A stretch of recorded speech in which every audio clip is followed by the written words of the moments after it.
Top 10.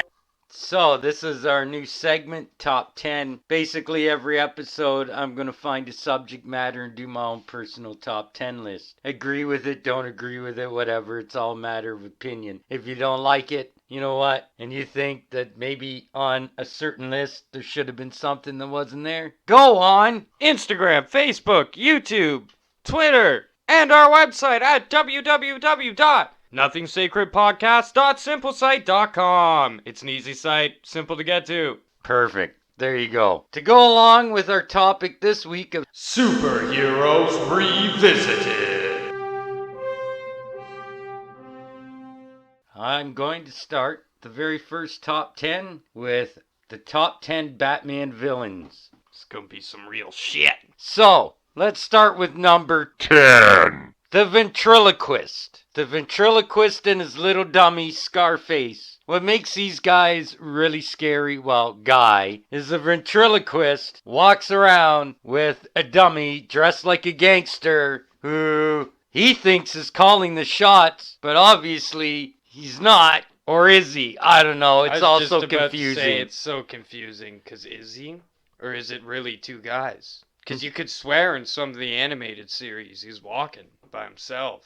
Talking by himself. It's weird. It's fucked up. Number 9. The Riddler. The most self-defeating villain ever. Why does he make my list? I'll tell you why he makes my list. Even though he begs to get caught, I'm basing him on this list on pure intelligence alone. There aren't too many rogues in his gallery that has the intelligence level of the Riddler. Let's not forget, in the Hush storyline, the Riddler finally deduced who Batman really was. Or is. Or is he? The big Batman question. Which is the mask, Batman or Bruce Wayne? Anyways, that's for another subject, probably which we'll mention shortly. Number 8. Poison Ivy. This one is kind of a no-brainer. She would be in my top 10. Look, the bitch can control plants and shit and can fuck you up. And she's batshit crazy. Speaking of batshit crazy, number 7. A little known character named Cornelius Stirk. This guy is so fucked up that at one point the Joker even looked at him and said, "Dude, you are way too fucked up even for me." No joke. You know you're fucked up when?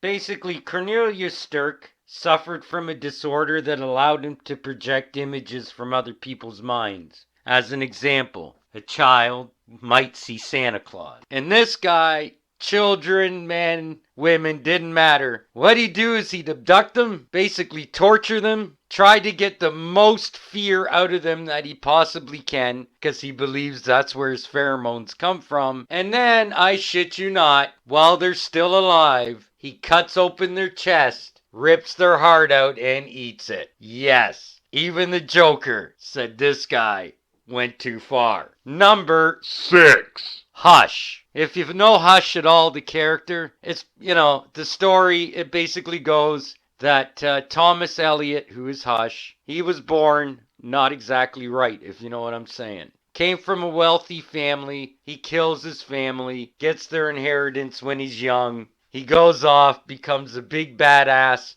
holds a grudge against Bruce Wayne, figures out Bruce Wayne is Batman, comes back, basically sicks on him fucking, all the main badasses in his rogues gallery just to fuck him up. So Hush is a pretty badass motherfucker. Number 5. Two-Face. Harvey Dent. Everybody's seen the Nolan Brothers movie? That's pretty much the character in a nutshell. Actually, this character probably the best origin story and portrayal of this character was in Batman the Animated Series. Number 4.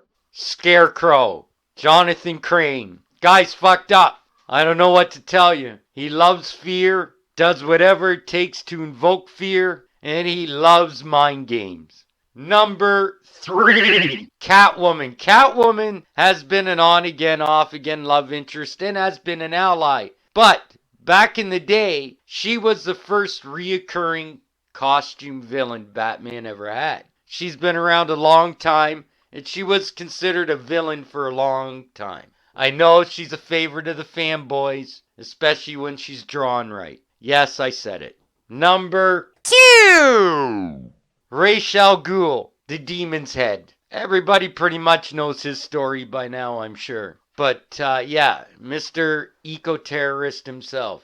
Before I unveil number 1, and we're all pretty much certain we all know who number 1 is, I wanted to make some dishonorable mentions. Some villains that almost made this list. The Penguin, Professor Pig, KG Beast, Maxie Zeus, Anarchy, Bane, Killer Croc, and Harley Quinn. Just wait 1 second. Why Professor Pig? Because he's a freak show. And basically, he is the epitome of all the nasty, dirty, ugly shit that Batman fights against, kind of like Cornelius Stirk and Joker, right? That's why I had him on that list. And he's pretty fucked up. Like, you're pretty twisted. Okay. Speaking of twisted, the Mad Hatter almost made that list too. So there's one Extra. dishonorable mention. That's extra content. Again, this podcast, we did it last episode too. We're so giving. Number 1. obviously, the Joker. I really don't need to explain this, I hope, because if I do, are you a newborn infant? Because you would have to be not to know basically the gist of this. But for sure, the Joker is number 1. Just give your favorite Joker horror story. Mine personally? Yeah. Well, I got a few favorite storylines involving the Joker. Actually, the very first Batman comic book I picked up was the Joker's 5-Way Revenge. And yeah, needless to say, that's obviously one of my favorites because that was really the first Batman story that I picked up, actually read, and comprehended at the end of the day actually what was going on. I must have only been like 6 years old. Ah, the memories. But probably another one right up there is when he killed Commissioner Gordon's second wife, Sarah, because she was trying to save a baby, and he used the baby to basically kill her. You should check it out. No Man Land storyline. Damn. Pretty fucked up. Of course, obviously in the New 52, there's him cutting his face off and using it like a mask. I mean, you gotta be pretty seriously fucked up to do that in the first place.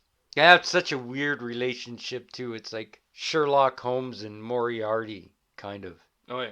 You can't have one without the other. And they're very similar to each other. Let's face it, folks.